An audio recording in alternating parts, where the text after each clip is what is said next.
Welcome to our program on Kardec Radio.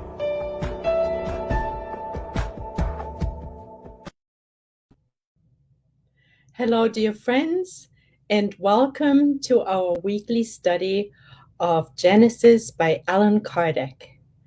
We are today in chapter 14, and we are continuing our study on the fluids.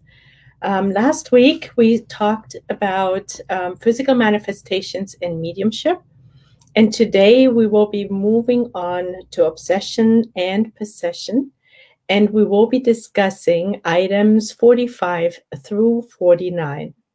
It's a pleasure to be here, and thanks to Kardec Radio, where we're nourishing our souls always, we're meeting here in this international classroom, being so excited that we have this grand opportunity to educate ourselves on a subject that is so important for us to understand, whether there are any miracles, and did Jesus really perform any miracles? Because our overall study is about understanding the mechanism and nature of miracles and to see whether they even exist. And early on, we found out that primarily thanks to Allan Kardec and his new explained spiritual scientific laws, miracles can now be explained. And that is a joy, because it is great to know the truth of things, to get to the truth of the matter. And as far as the miracles are concerned, we are preparing ourselves for the actual study of Jesus's so-called miracles. And we're doing it through, in particular, studying and understanding the dynamics of the fluids, the so-called fluids. That's at least how Allan Kardec coined the universal cosmic fluid and our perispirit, which is also a fluidic envelope of us.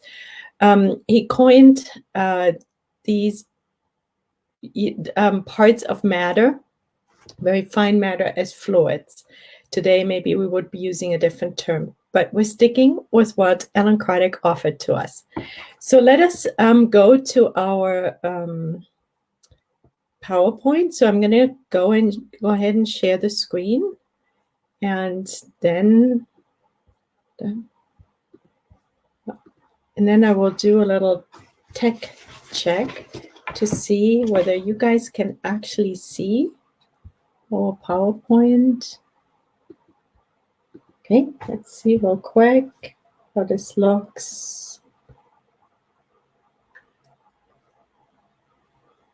Term, but we're sticking with what Allan Kardec.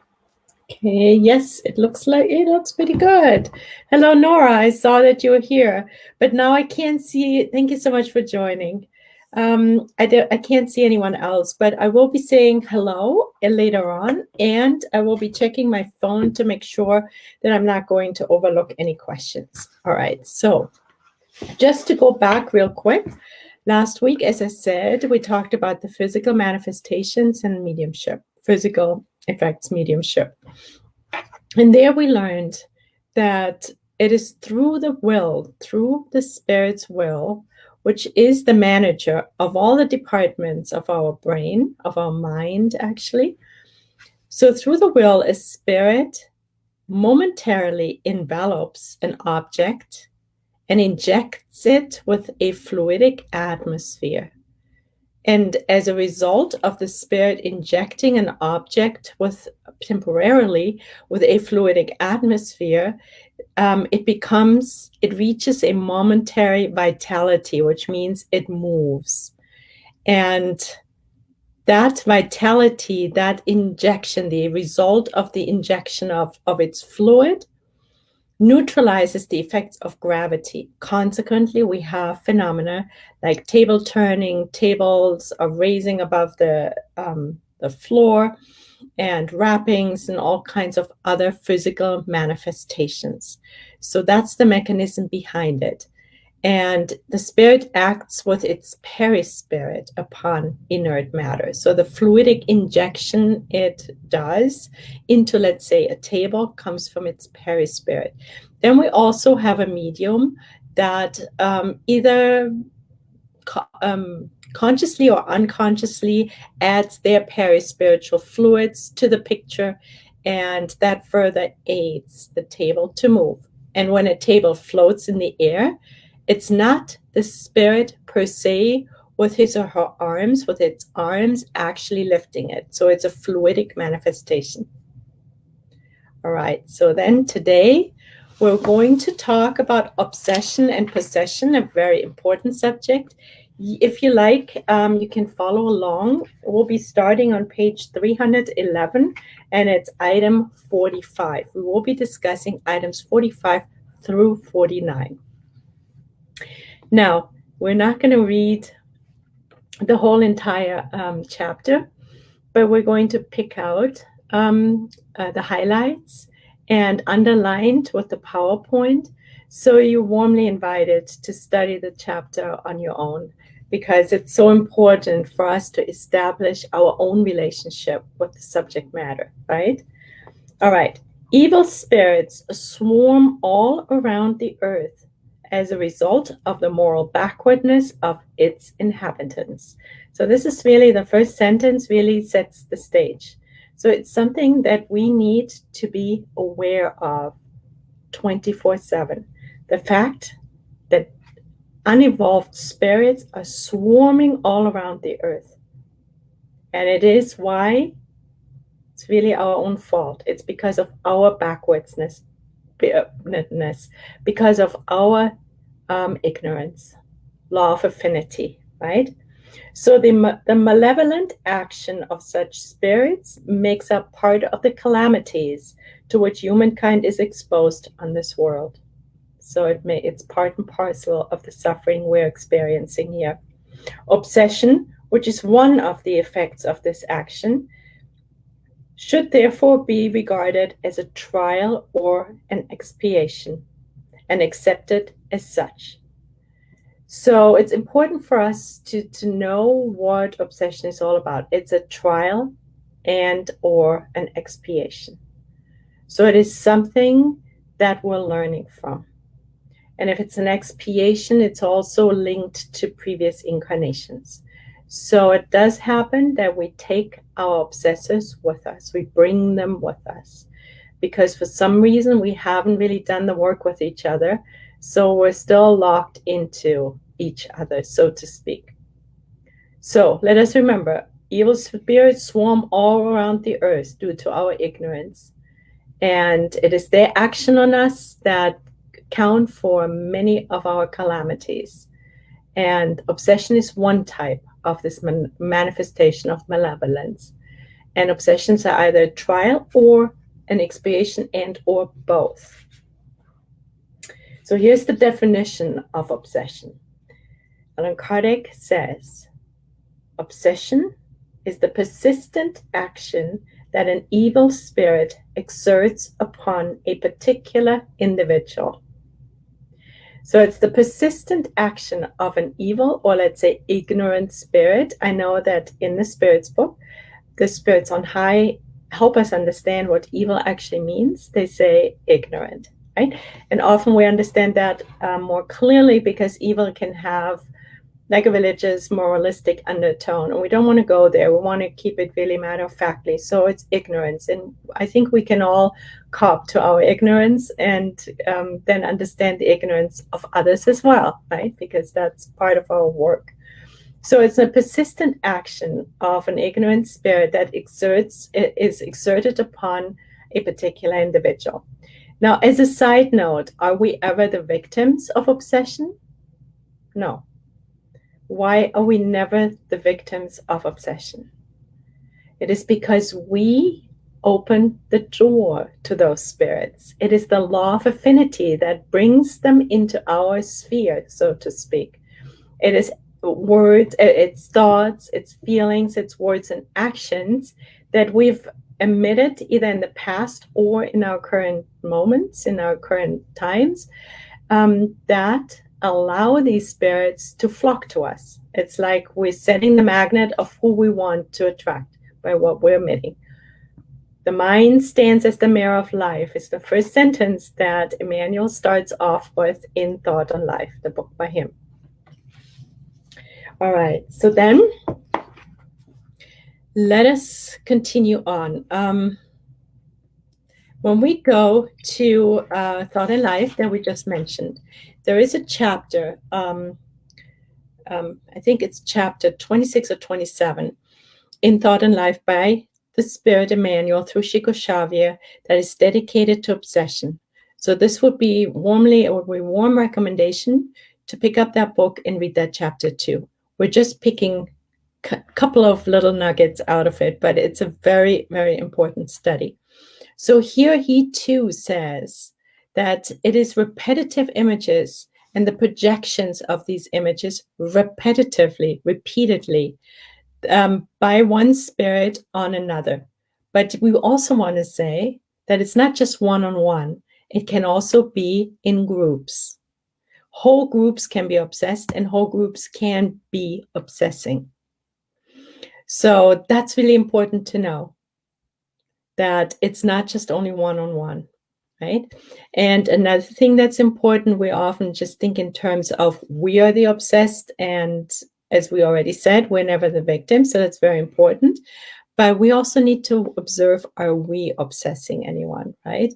Are we having repetitive thoughts, are we emitting repetitive images, which is really a thought, towards someone or maybe even a group of people? We could be group obsessors, and it could be people we know and it could be people we don't know.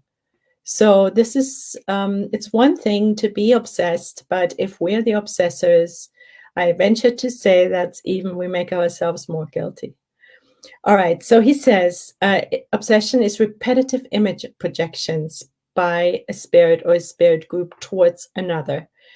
And the attuned spirit, in other words, the receiving mind, forms then an active circuit. It's like electricity. Boom, they hook into each other, law of affinity, right?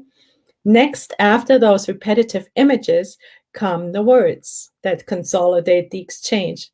And this is exactly how Emmanuel, this is a quote from Emmanuel, words consolidate the exchange between those two spirit or spirit groups. And then what follows are actions, and the action solidifies the exchange. So it's a 3-step process. First thing is the mind, thoughts, images, right? And then the receiving mind says, oops, yep, that looks or feels familiar, boom, and they lock into each other, the circuit is formed. And then since it's repetitive, then eventually we'll express what they want us to express, right? Through words and action. All right, so let us move on. So of course, we can't omit mentioning the Medium's book, right? So in the Medium's book, part 2, chapter 23, and if you want to take an image of this, you can see what we're going to talk about is, of course, examined even more in depth in the Spirit's book. Again, warm recommendation to pick it up and study it. So obsession is on page 323, item 238. And we just want to pick out, before we move on, to pick out a few highlights from the obsession 2. So he says here, it's only always little evolved spirits who are obsessors. All right. So good, more evolved spirits are never obsessors, right? They guide, they help us. The good ones never exert any kind of coercion, hard word, whatsoever. So the obsessive spirit, the lower, the less evolved spirits, they express some coercion. But the evolved spirits don't. The evolved spirits only provide counsel, and if we don't listen to them, the evolved spirits just simply withdraw. So there's never any pressure. They would never be pushy. So this is really important. Then he says that we have basically 3 different types of obsession.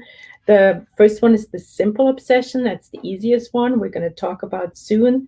Next one is fascination. And then we also have subjugation. And in the simple obsession, we only find it when the medium gets deceived. So it can happen that a medium is being labeled as obsessed, but it's not necessarily an obsession. So Alan Kardec helps us to understand by saying no mediums are obsessed by the simple fact of being deceived by a lying spirit. So if on occasion a medium is deceived by a lying spirit, it would be harsh to judge them as being obsessed. So this is good for us to realize. So we're not going to send mental arrows out, right? Because it's so easy to say, oh, they're obsessed, right? No. We don't want to judge that way. So, and this is really important that he points this out, and we're grateful for that. And he says one may be deceived without being obsessed, all right? But obsession is more characterized by a tenacity. It's like this repetitive showing up of one particular spirit. In simple obsessions, however, mediums know perfectly well that they are dealing with a deceptive spirit. So the spirit itself, the medium itself, is cognizant of it. So that's really beautiful, right? So this form of obsession is merely labeled as unpleasant, according to Alan Kardec. There's also another type of simple obsession, that's the physical simple obsession. That's when noisy and obstinate manifestations happen through the body, for example, right? When, for example, spontaneous raps happen or sounds are being emitted, right? So that's more of a physical nature. But bottom line is, in the simple obsession, there is more lucidity involved on behalf of the medium, right? All right. So before we go further into fascination, let us follow Alan Kardec along in Genesis. We don't want to get too far away from the base. All right. So let's see, where were we? Oh yeah. All right. So again, simple obsession presents highly diverse characteristics, from a simple mental influence without perceivable outward signs to complete disruption of the organism and the mental faculties. It obliterates all mediumistic faculties. So this is really important. It obliterates all mediumistic faculties. In auditory and psychographic mediumship, it results from the obstinacy of a spirit manifestation itself to the exclusion of all others. So true mediumship falls by the wayside as a result, because it's one spirit that is, through its tenacity and repetition, showing up, right? And it's different gradations. And one red flag is if a medium is exclusively showing up with one particular spirit. Okay, so this is a red flag. So the simple mental influences without outward signs, that's one way, all the way to the other side of the spectrum, leading to a complete disruption of the organism and mental faculties of the medium. And it obliterates all mediumistic faculties. And one big red flag is when only one particular spirit repetitively shows up and there is no other one. So let's move on to item 46. We're still under obsession. Just as infirmities are the result of physical imperfections that render the body accessible to pernicious outside influences, obsession is always the result of a moral imperfection that allows entry to an evil spirit. So this is really, really important. First, a characteristic of obsession is it's repetitive. It's this repetitive exertion of one spirit over another. The second one is, why does it happen? What is the cause? And that's why we're never victims. It's a result of a moral imperfection of our own selves. because otherwise we wouldn't have that affinity. That opens the door, boom, and then they all come in. It's not usually one, it can be a lot of them, right? To guard oneself against obsession, one must strengthen the soul. So this is really key. We need to strengthen the soul. Thus, the need of those who are the object of an obsession to work on their self-improvement. Measures to take. We see it here on our slide. So the number one measure that Allan Kardec gifts us with is to strengthen our soul. Of course, we have to think of Kardec Radio because we're nourishing our souls on Kardec Radio always, right? The whole radio station is dedicated to nourishing our souls.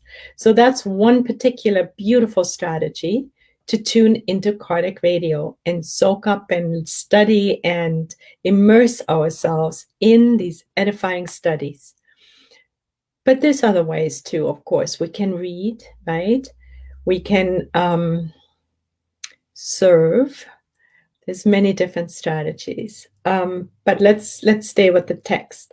So to nourish our souls, thus the need of those who are the subject of an obsession to work on their self-improvement. Our inner transformation is key. As a matter of fact, our inner transformation is the number one on the list of our to-do list in this whole incarnation, because we're here to undo past wrongs. We're here to learn new lessons, and it's all related to our inner transformation. It helps us with our discarnation, which we learned in our study of heaven and hell. It's the number one tool for us to ease our way out of this life and help ourselves with life after life. And now we're learning it's also helping us with obsession. So there's never a moment where working our inner transformation would be wasteful. On the contrary. So, and here we even learn that self-improvement, our inner transformation, is often enough to rid ourselves of an obsessor without the help of outside persons. So we can do it by ourselves. Now that is super empowering, isn't it? Because if we change our affinity, if we change our thinking, our feelings, our affinities will change. And over time, these spirits won't have fun hanging around us anymore. The door will be closed, will be padlocked off. No one can enter anymore. No entry. We're putting up a big red sign, right?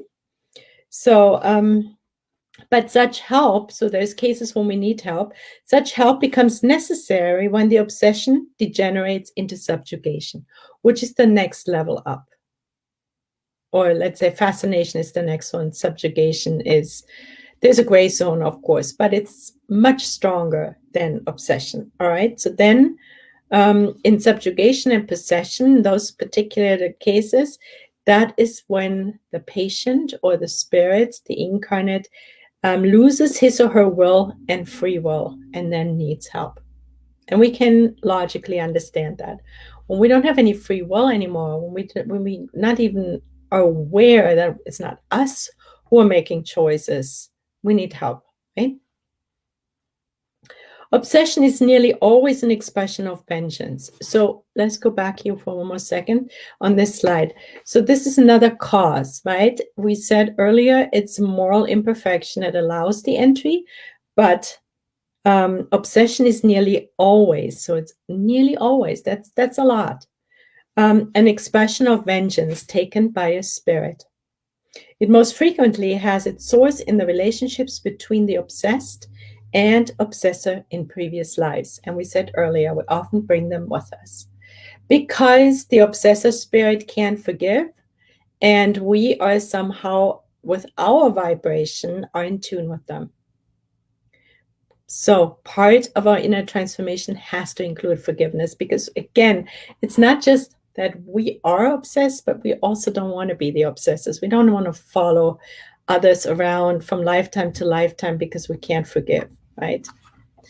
No, we don't want that. So the measures to take against obsession is to strengthen our soul, to work on our inner transformation, our self-improvement. So let us continue. And because the book is structured a little bit differently, but I put it together in a slide. So in cases of severe obsession, the obsessed is as if enveloped and impregnated with a pernicious fluid. And that pernicious fluid neutralizes the action of all healthy fluids and repels them. So this repetitive obsession neutralizes the fluids, the perispiritual, the benevolent perispiritual fluidic characters of a spirit. It infiltrates it with ignorance, with darkness. It is this fluid from which the obsessed must be disencumbered. Now, an evil fluid cannot be repelled by an evil fluid, right? An evil fluid can't repel an evil fluid.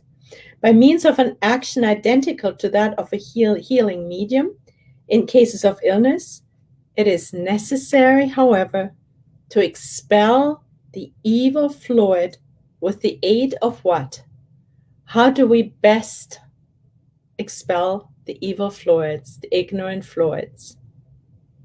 With the aid of a better one, of a healthier fluid, of a more evolved fluid. So bottom line, the mechanism that's behind a spirit letting go, an obsessive spirit letting go of an obsessor, is this fluid transformation, right? So another measure to take is the expulsion of evil fluid with the aid of better fluids. In other words, how can we accomplish that? How can we, if we're being inundated with evil fluids from obsessive spirit, how can we expulge it? How can we get rid of it and exchange it with a better fluid, with improving this fluid? We're going back to nourishing our soul, to strengthening our soul, to dwelling on positivity, to emit love, to emit light, to educate ourselves, to listening to Kardec Radio, to reading books, to going into nature, which is always the reflection of the utmost harmony, of God's utmost harmony, to commune with the sun. So there's many different music. I think I mentioned it, right? Walks in nature, yeah. Water has beautiful healing properties. So that's how we strengthen ourselves. And of course, we change our thought patterns. We need to become aware of where we're dwelling with our thoughts.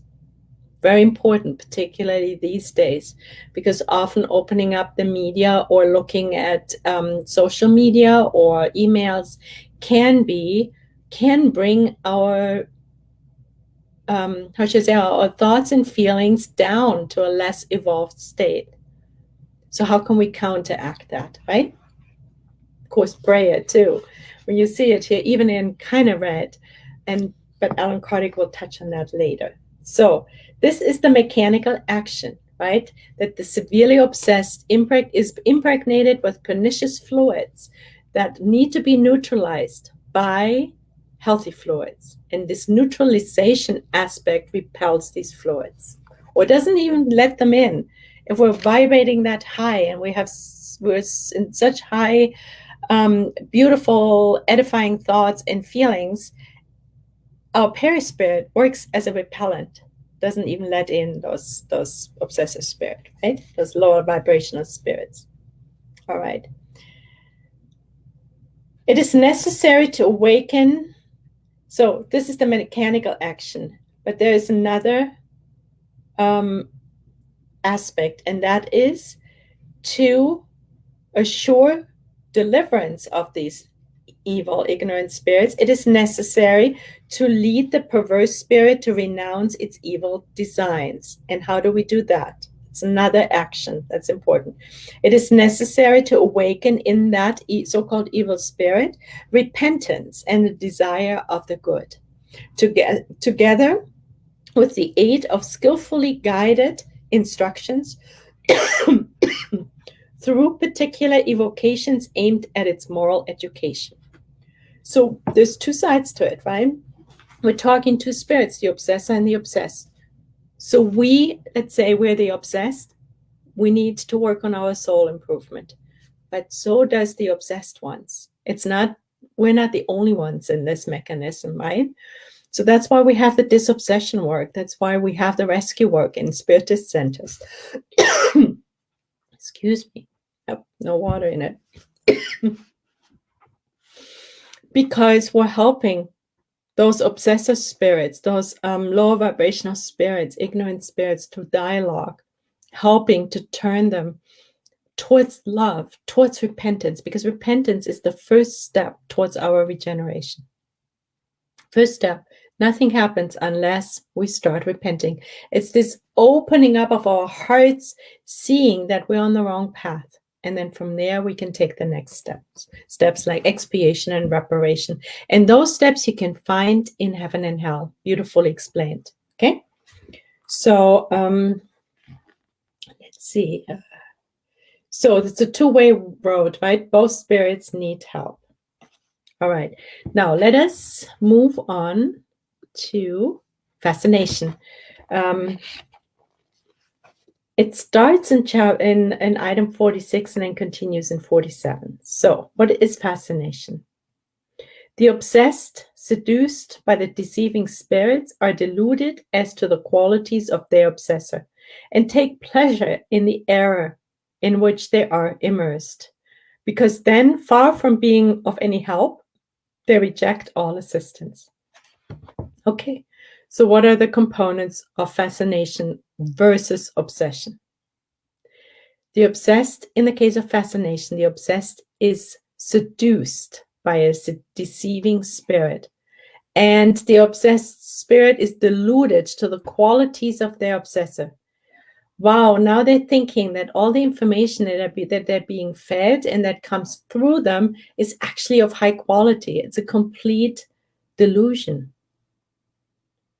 And the obsessed actually takes pleasure in this delusion, in the errors that come through them. So we're seeing that already a faculty of clarity is lost. So here now the obsessor spirit has already diluted the light of discernment of the obsessed. And of course, the obsessed doesn't even realize it. Now that the obsessed thinks it has a lot of discernment, it's very much in charge and it's on the right path. Right? So this is very tricky. And again, let's keep in mind, it can be whole groups of people. It's not just an individual. And then it becomes, and then of course, these groups of people who are fascinated by evil spirits, they are very intelligent. They bring their stories across, very well explained. And then there's whole groups of spirits who are obsessed by them. So that's delusion. So the next thing is also that the obsessed, in this case, reject assistance. Of course, they would reject assistance because they are deluded. They think that their obsessors are of high quality. In other words, they would not even recognize that they're being obsessed, right? So in all cases, in the case of obsession, possession, fascination, and subjugation, it is very important. The most effective tool is always prayer. And of course, we know nourishing our souls, but it's part of that, right? By giving, we receive. It's a form of moral charity to pray for our obsessive spirits, always. To pray for other obsessive spirits, to pray for obsessors in general is really a very important tool for us to be of help, to be of service. Okay, we're moving on. Item 47. So now let's go into the difference between obsession and possession. Allan Kardec is moving around a little, but we're following him. It's good. So he says, the spirit in obsession, the spirit acts outwardly with the help of its perispirit, which becomes identified with that of the incarnate, right? So the obsessed spirit acts outwardly with the help of its perispirit, and which becomes identified with that of the incarnate. So it's the fluids, right, that mingle. Remember, in order to release an obsessor, we have to exchange the evil fluid with a good fluid. So all of this is under the umbrella of the chapter of fluids. And then the next umbrella is miracles. So let's keep that in mind, that all of this is just helping us to understand the fluidic dynamic behind all these phenomena, right? So the latter, the spirit, acts outwardly with the help of its perispirit, which becomes identified with that of the incarnate. The incarnate then finds him or herself entwined in a mesh, constrained to act against his or her will.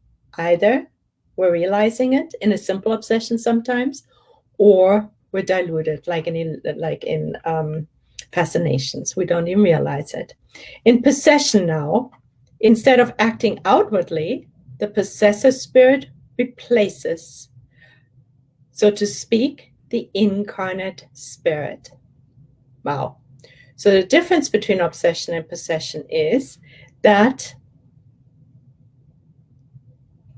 the instead of the possessed acting outwardly, expressing it, the possessor spirit replaces, so to speak, the incarnate one. It's an inward action. It replaces it.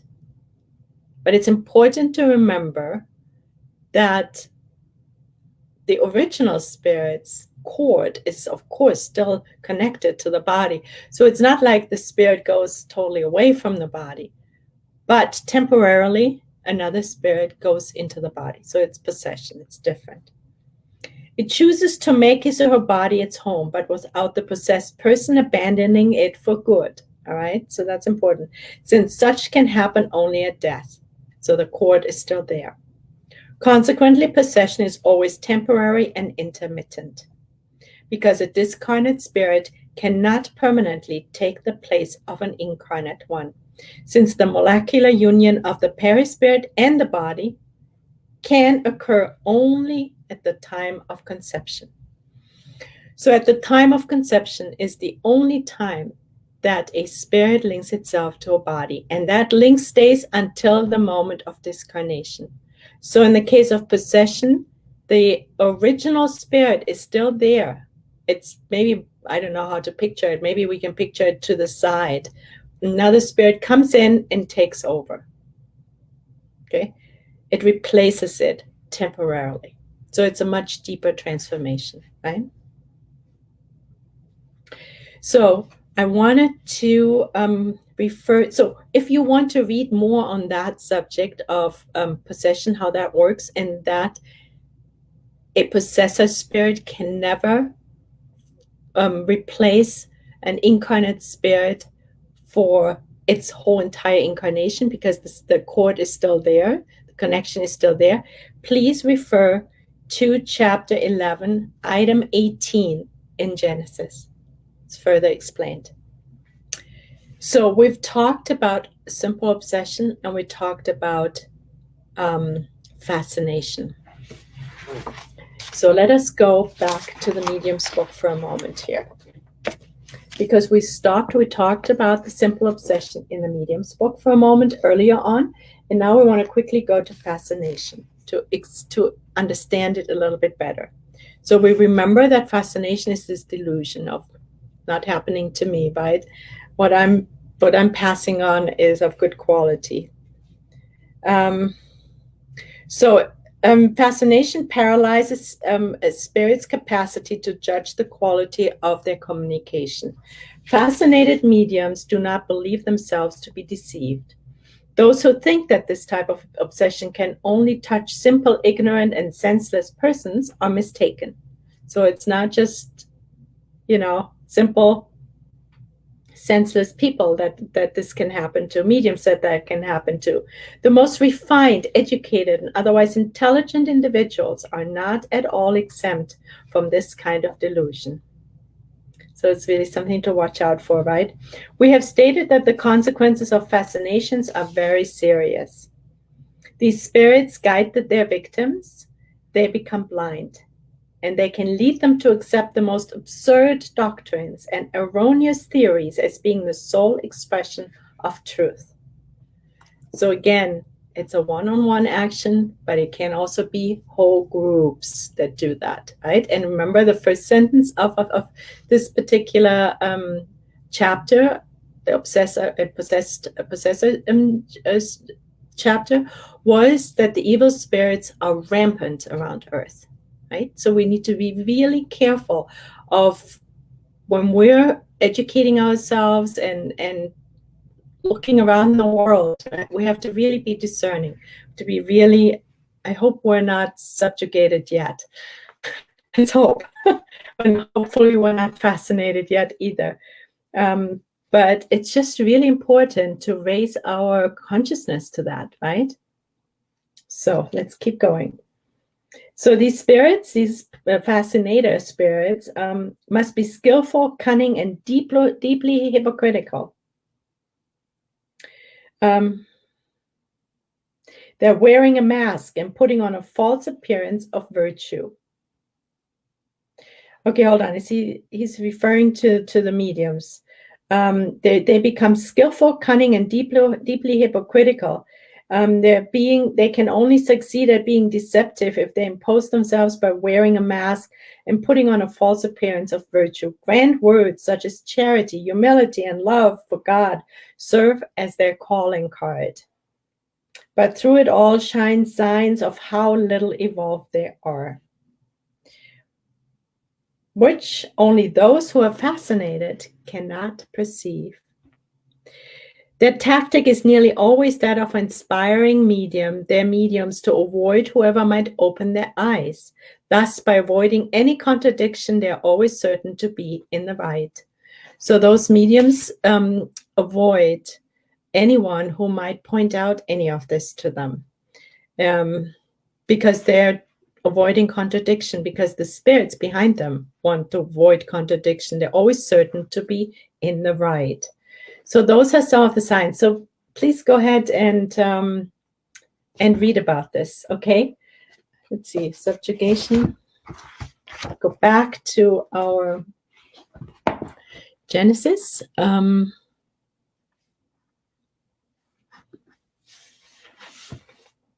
we're at item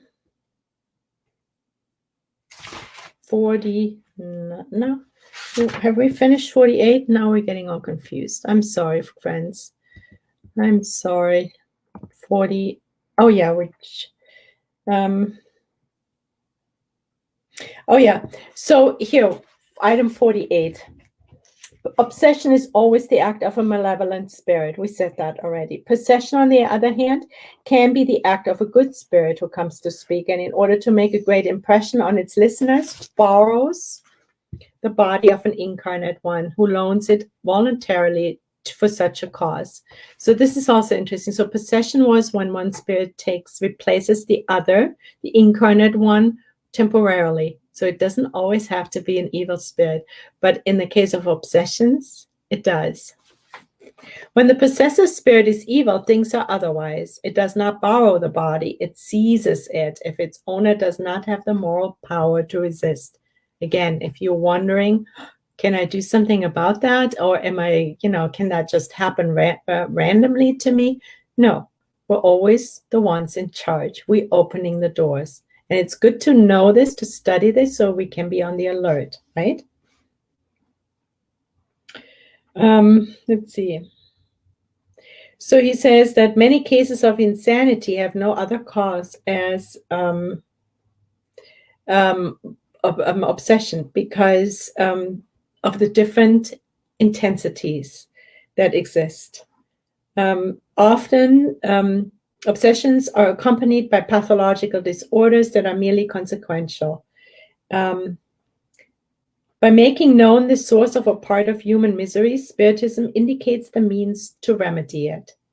The way to act upon the author of the evil, namely the spirit, who, as an intelligent being, must be treated by the intelligence. And that is alluding back to this obsession work.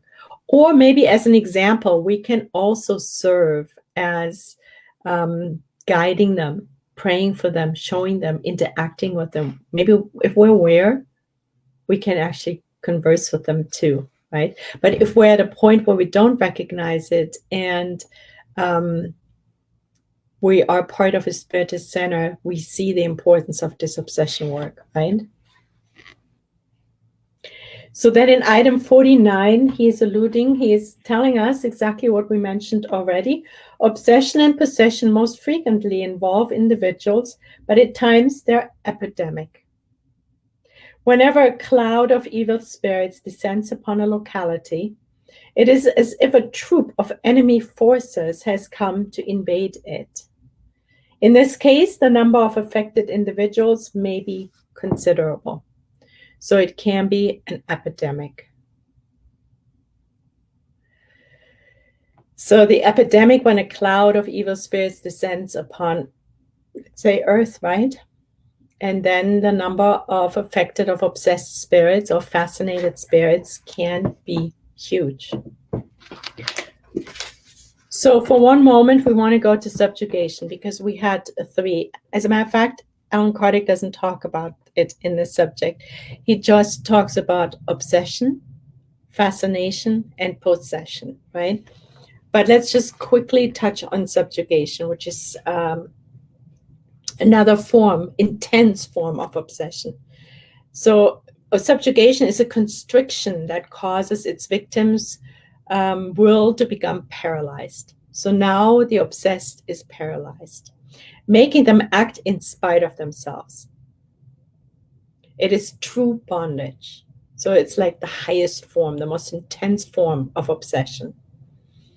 Subjugation can be either mental or physical. In the mental case, those who are subjugated are led to make frequently absurd and compromising decisions. And they're under kind of a delusion. They're regarded as insane. And they call it a type of fascination. So subjugation is a type of fascination. In the physical subjugation, the spirit acts upon the physical organs to produce involuntary movements. And the examples are, for example, in writing mediums, it's an incessant need to write. Or some incarnates you can see on streets, and they have to write on doors and walls, even in the streets.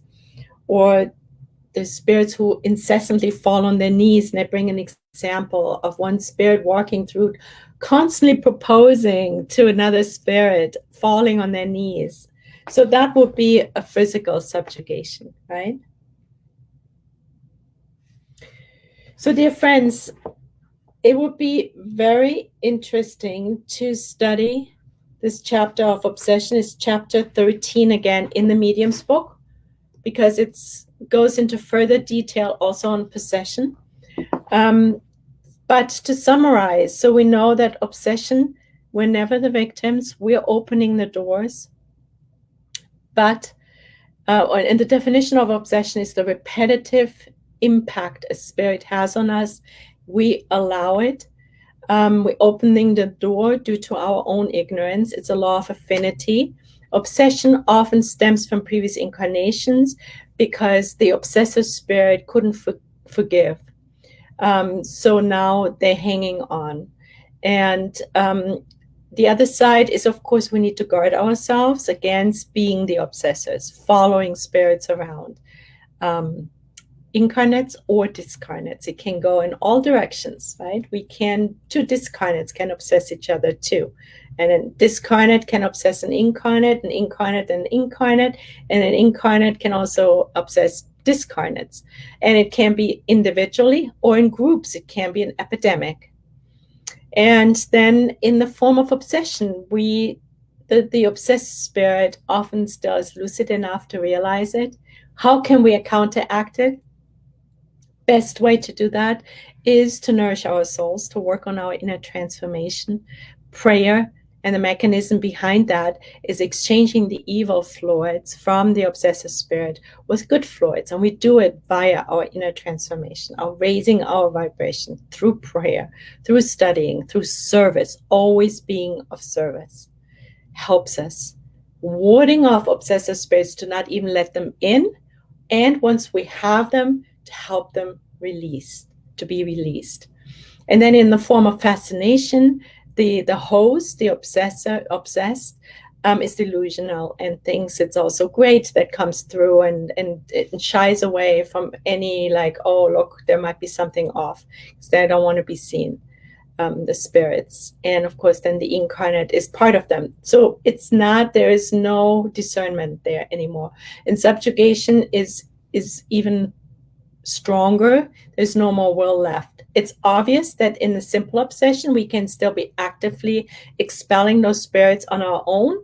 When it comes to fascination, when our light of discernment is out, poof, it's not there anymore. And subjugation, we need help. And subjugation, we have the mental and the physical. And it always shows through this repetitive, incessant actions or words or responses.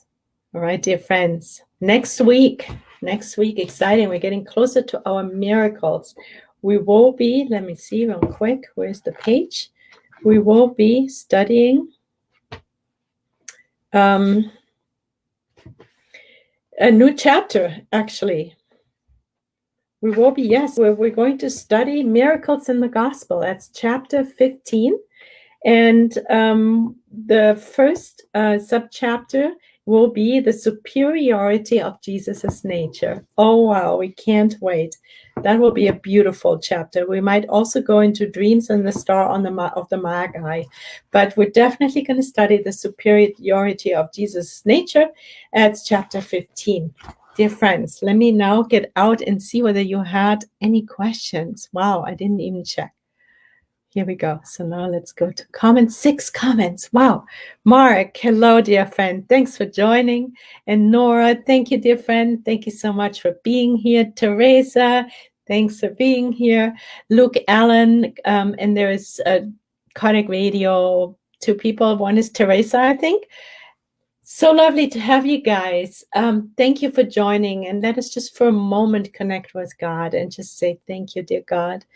Thank you, Allan Kardec. Thank you, Kardec Radio, for having this blessed opportunity of learning, understanding, helping us to navigate our incarnation more successfully by understanding the mechanisms and by knowing what we can do to raise our vibration and attract benevolent spirits and letting our light shine, to help in the transformation of our planet to a planet of regeneration. Dear friends, no questions, just a lot of food for thought. Yes, there is a lot. And if you have any questions afterwards, feel free to contact me. So dear friends, much love. And so God willing, we will see you again next week, same time, same place. And please feel hugged. God bless you. Bye.